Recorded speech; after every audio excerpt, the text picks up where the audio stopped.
welcome back to our creative videos. And today we are going to do a block out of the Adorable Alphabet line of fabrics. It is a super cute baby fabric, and what I love is they've done ones that are kind of in blues, assuming for a little baby boy, although that doesn't have to be that way. Pinks for girls, once again, doesn't have to be.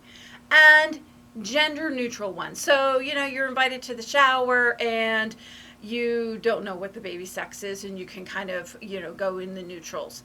But super cool patterns.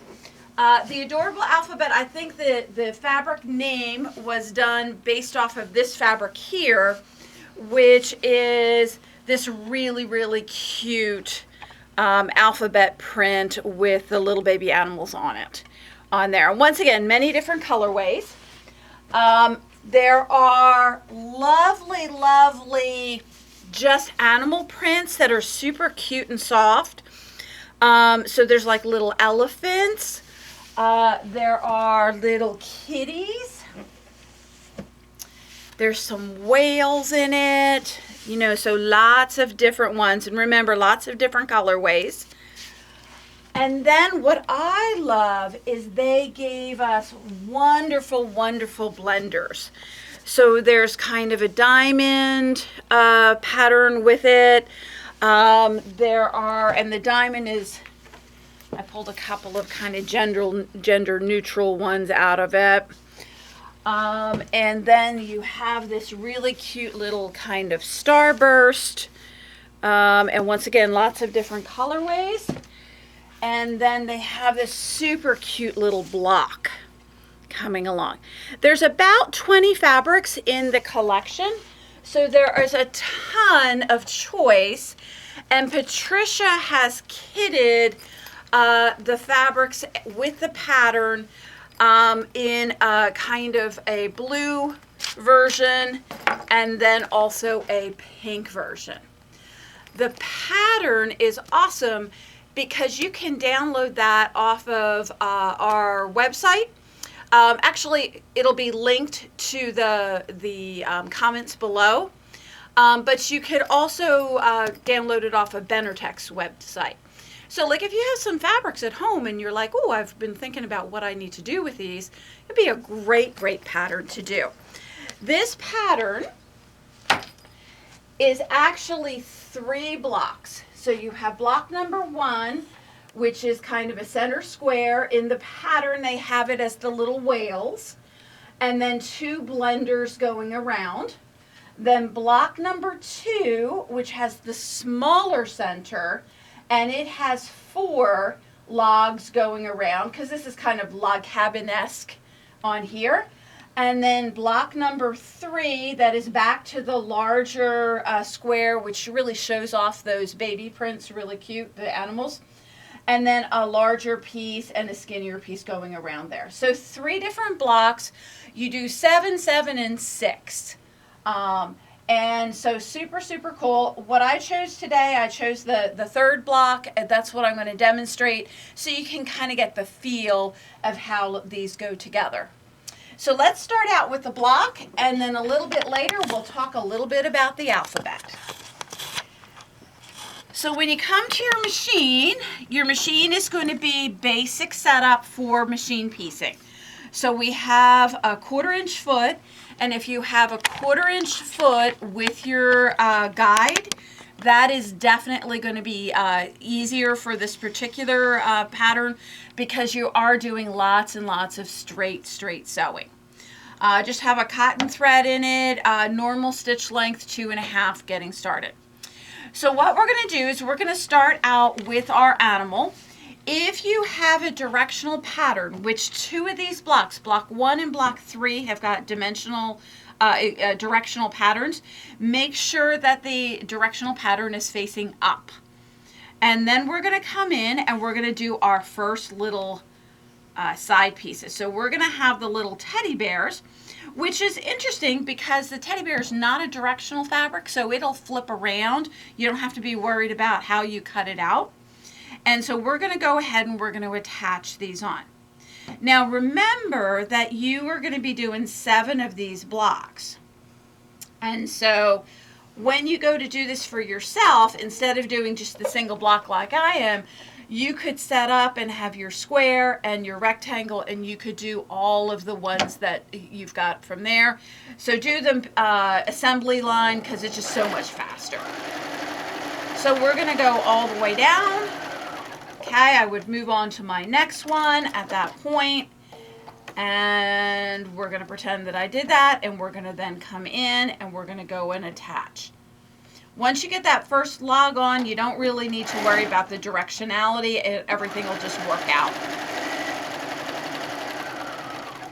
What we really want with that directionality is we want to be sewing the short pieces on the sides as opposed to the top and the bottom. All right, so we got our first 2 on. We're going to hop over to the ironing board. There's going to be a lot of hopping going on here. And we're going to come in and we're going to press. And we're going to press outward towards the teddy bear. So I'm coming in, I'm grabbing the edge of my seam with the edge of my iron so I get a nice flat press. And it's always worthwhile kind of giving it a little pull so that you're sure that you don't have any accordion pleats, particularly on the second block that has 4 rounds going around it. If you got a small accordion pleat, you're going to start creating a problem with the size of your block. So super easy to check that and press it before you leave the iron. All right, so we're back here. We're looking for 2 more bears. So super easy pattern. So we're going to come in, and those 2 other bears are now going to come in and go on the top and the bottom. So we'll go right sides together, line up the top, and just line up your edge, and down we go.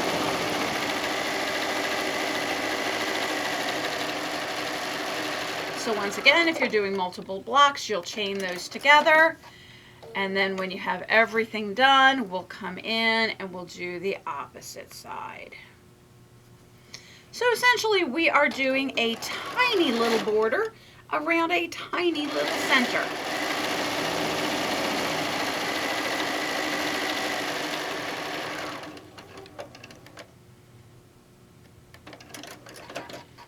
Okay, so we need to go ahead and we need to press. And I do really recommend to get nice pretty blocks that you press every 2 that you put on. Don't, put all 4 of them on and then press.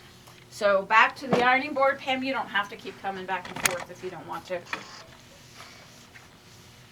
Giving them motion sickness. Sorry, guys. All right. So now we're getting this cute little block. We've already got it. It's looking really sweet. So now we're going to come around and we are looking for the 8.5 inch length strip of the green. And it is all laid out in the cutting directions. They did a really nice job on the pattern and very easy to follow.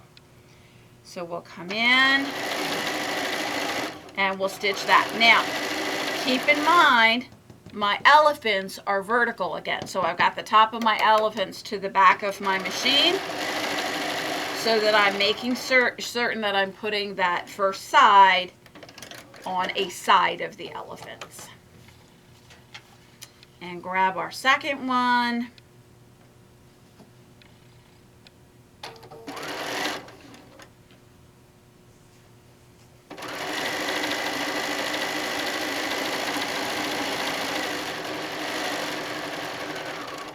All right, we've got 2 on, so we're going to come in and we're going to press those.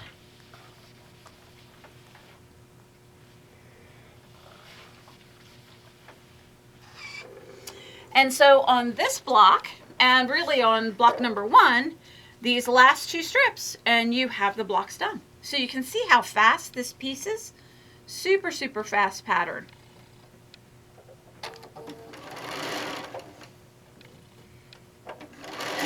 We'll go down the side on this one. So technically I'm doing the bottom of the block on this one. And we'll flip around and we'll do the top.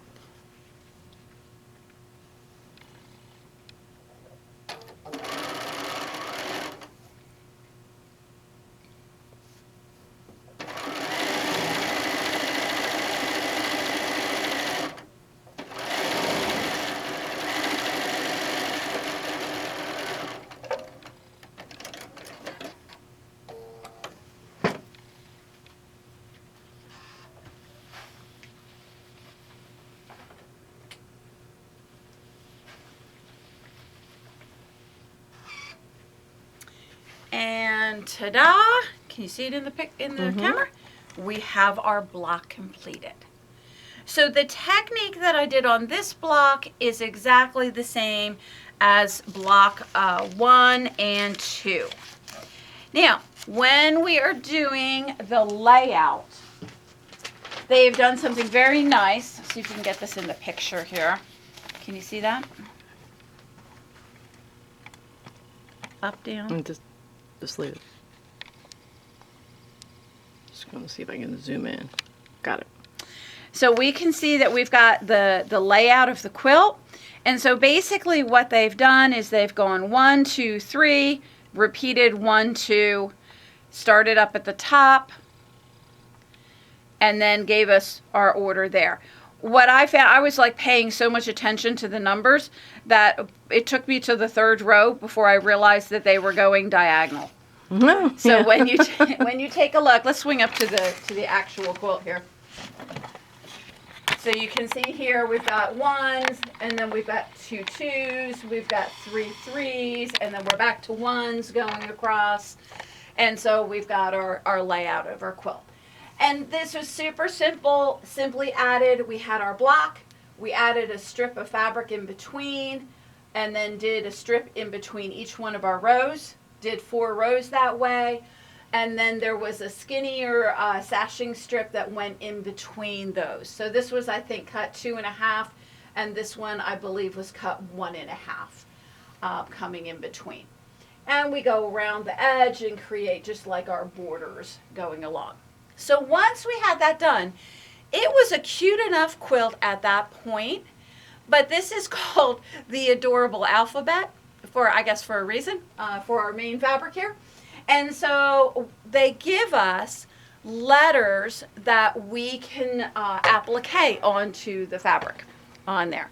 So we've got our letters, and they even give you the placement of where they want the letters. Of course, you can follow their directions or not. So I thought I'd show you just a quick and easy way of doing the applique. So let's head back to the sewing machine again. And so we are going to be starting. I love this drawer. It's always got what I need. It's like the junk drawer in the kitchen. So as part of the pattern, they are going to give you an alphabet. And so what is cool about this alphabet is it is already reversed. So when we trace it, fuse it, and then flip it over for the letter, our letters are going to become, readable. They're not going to be dyslexic. So they've got all the work done for us. All we really need to do is get some web. And so I love to work with Steam-A-Seam 2 Light. I like it because, number one, it's a little bit tacky. So when I go to place my letters on my quilt, I can place it on the table, get them all stuck down, and then I can go over to the iron to permanently fuse them. But I don't have to juggle them as I'm maneuvering them from the table to the ironing board. What you'll find is when you open it up, there is a plain piece of paper on one side. There is a gridded, it's kind of got a very faint yellow grid going on that side. And you're going to find that you have a sticky piece of web in the middle. Now, what you want to do is you want to kind of peel it open and see which side of the paper that the web is sticking to, because that's the side we want to trace on. So when I peeled it off, my web was definitely sticking to the grid side.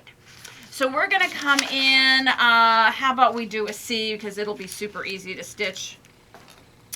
And we're going to come in and we're going to trace that. So I'm looking at the yellow grid.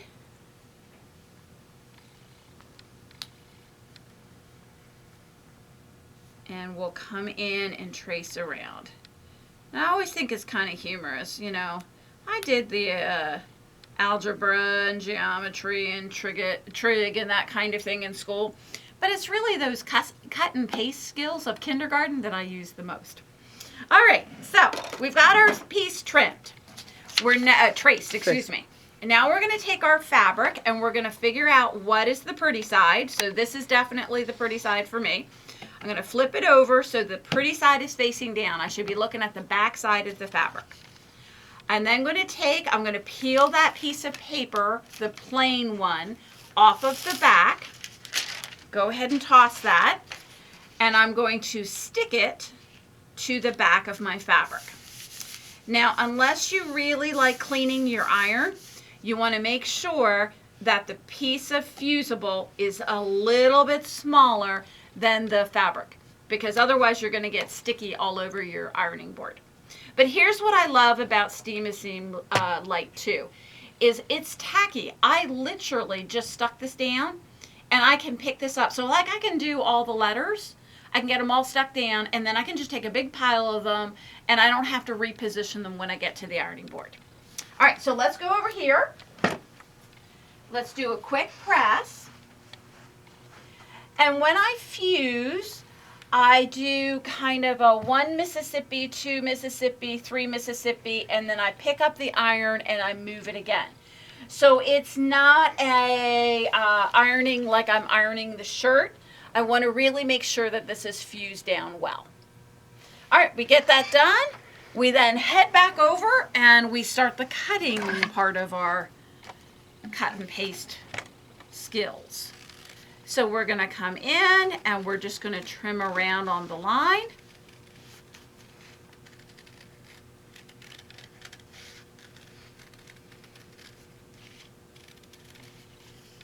And these are great TV jobs. I'll get everything fused and put in an old movie and put a trash can by my feet and I'll just cut and cut. And it doesn't take the entire movie to get this all done.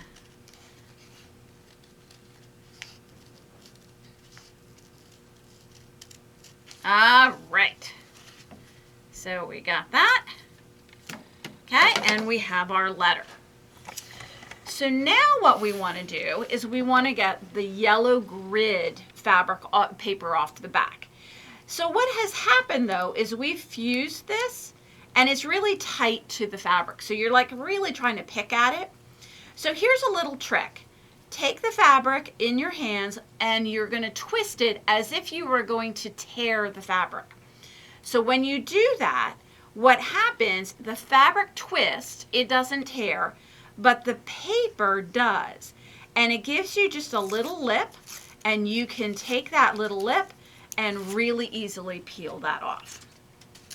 So the paper is trash. We're going to come in and we're going to take, and I'm just going to place this randomly on the block. Of course, the quilt, they've given you the placement for it. So once again, the web is now tacky, so I can position this, and you can see the letter isn't going to fall off of the quilt as I take it over to the ironing board. So once more back to the ironing board, and once more the fusing option. So I'm going to go ahead, and it's going to be 1 Mississippi, 2 Mississippi, 3 Mississippi, but not a whole lot of movement to the iron. Now, the urge is to come in and go, ooh, is it fused down?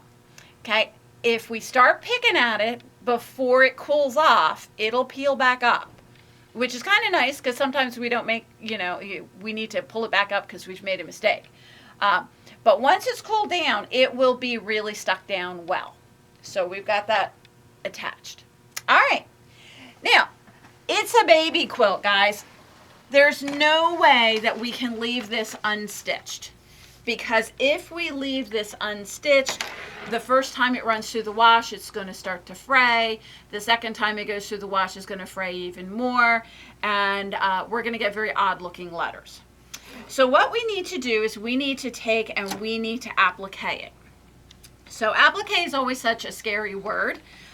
Really it just means we're going to stitch around the letters. But we do want to change feet to do that. So we're going to take our 1/4 inch foot off, and the foot that I like to work with is an open toe embroidery foot. And a Bernina, it's going to be 20, could be 20C or 20D. But almost every machine will have an open toe foot. So the cool thing about the foot is there is nothing between you and the needle, which is going to be really helpful as we go around the piece. So you have nothing in between. The other cool thing, which is a little bit more invisible, is on the bottom of the foot, there's this gigantic flat groove cut out of the back. So whether we choose to do a satin stitch, a really tight zigzag, or whether we do a blanket stitch, you're building up some thread, and that thread is just going to flow right out the back of the foot, where your regular foot is flat there and it would tend to hook up on it. All right, so let's go ahead and get this guy installed. On my machine, I need to tell it what I've done. So we'll come in and we will let it know what foot I've got on. And I'm going to choose a blanket stitch. Just a little one, nothing too exotic. So we've got our foot set up, and we've got our letter. Now I've got white thread in here, and this is where, and I could do it with white, but this is where I like to kind of play with color. So I thought I would do something to kind of accentuate the letters, because this is a kind of a pastel-y type of fabric line. So what I did is I chose a medium gray, and I chose an embroidery thread. So the embroidery thread is a 40 weight thread, as opposed to the sewing thread, which is 50 weight. And logic is all suspended when you think of threads, because 40 weight is thicker than 50 weight. The thickest thread that you can really run through your sewing machine needle is a 12 weight on there. But I would do just a little bit heavier thread, and it's got this really pretty sheen to it as well. So we're going to go ahead and we're going to start. If you are doing a blanket type stitch and a really small one like I've got going on here, then there is no need for stabilizer, because you've got 2 layers of fabric fused together, so it has a little bit of body to it. However, if you're doing a larger blanket stitch, and certainly if you're doing a satin stitch, which is a really tight zigzag, you need to have some sort of stabilizer underneath the letters. So my favorite for that would be something like either a Pellon Stitch and Tear, which is what I'd use for satin stitching, or for a bigger blanket stitch, because it doesn't perforate as much, I really like Sulky Tear Easy, because it'll rip away easily off of the blanket stitch. All right, so we're going to go ahead and get started. We're going to place our foot down. And what we want to do is we want to see where our needle is going to be. So we're going to come in. I'm going to shift it over. My goal is to have the needle on the background of the fabric, so it's on my pink. And so a blanket stitch is straight, and then it's zigzagging and straight and zigzagging. So we want the straight stitch to run along the outside of the letter, and we want the little zigzag to go into the letter. Sorry guys for the movement. There you go. And so we're going to work our way along. Now, if your machine has things like needle stop down, so much better, because you need to kind of hold and pivot. There's a couple of little simple rules when you're doing applique. If you're doing a satin stitch or a blanket stitch, and you're doing an outside curve, so the outside of the C is an outside curve, the inside of the C is an inside curve. So on the outside curve, you always want to stop and pivot with your needle on the outside of the C. So my needle was in, as I'm going around. This is such a soft curve that you probably won't need to do much pivoting at all. But if I needed to pivot, I would make certain that my needle was in the outside, the right side, so that I could then pick up my foot and I could pivot around. If you pivot from the inside, if it's on your blanket stitch on the inside of it, you get this kind of strange wedge looking stitch. So it doesn't look really pretty. So outside curve, stop the needle on the outside. Easy enough to remember.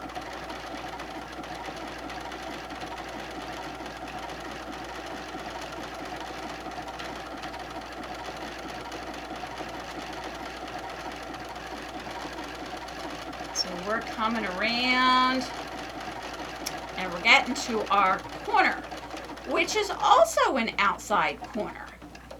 So I'm going to stop my needle in the outside. I'm going to pick up my foot and I'm going to pivot, put my foot back down, and it's going to be set up so that I'm running right along the edge again with no skill on my part. We'll come to the next outside corner. Okay, needles in. We're going to pick up the foot and pivot again. So we're getting pretty far along here. Now, we've come to the inside curve. So the inside curve, whenever you're on the inside, so if you think of a donut, the outside of the donut is the outside curve, and the donut hole would be the inside curve. And so if I need to pivot when I'm working on the inside curves, and I definitely need to here, so we're going to come in, I'm going to be on this inside edge, I'm going to pick up my foot, I'm going to pivot, and then I'm going to go ahead and take off. So as a recap, if you're on an inside curve, you're going to stop on the inside, on the applique side, whenever you need to pivot. When you're on an outside curve, you're going to stop on the outside, on your background, whenever you need to pivot. And just that simple thing, which is super easy to remember, will give you a really pretty applique. I think we need one more pivot to get all the way around.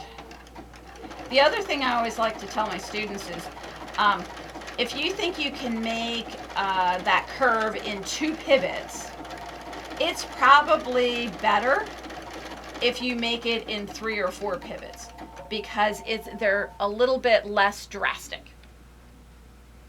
So pivot more for prettier applique.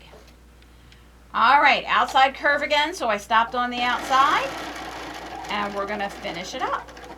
Now, when I get to this section here, I want to go ahead and I want to knot it off. If you have like a securing function, you can just press the securing function and it's going to stitch in place. If you don't have a securing function, then I would just change to a little straight stitch and I do a few little stitches. I would avoid the reverse button because the reverse button is going to overlap some thread and make that area look bulky. And we are done. We'll come in, we'll cut our thread. I'm going to just hop over to the ironing board and give this a quick press. You don't need to come with me, Pam.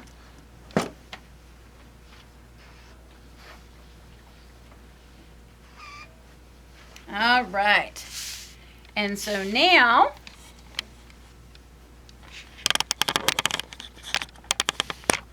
what can I do to help? There you go. Okay. But you can see how just stitching around the letter has just kind of accentuated it, made it pop on the block. So I hope you enjoyed this. This is a fabulous pattern. Like I said, I think you could do it with this fabric, but you could also do it with pretty much anything you would like. I hope you enjoyed it, and we will see you next time.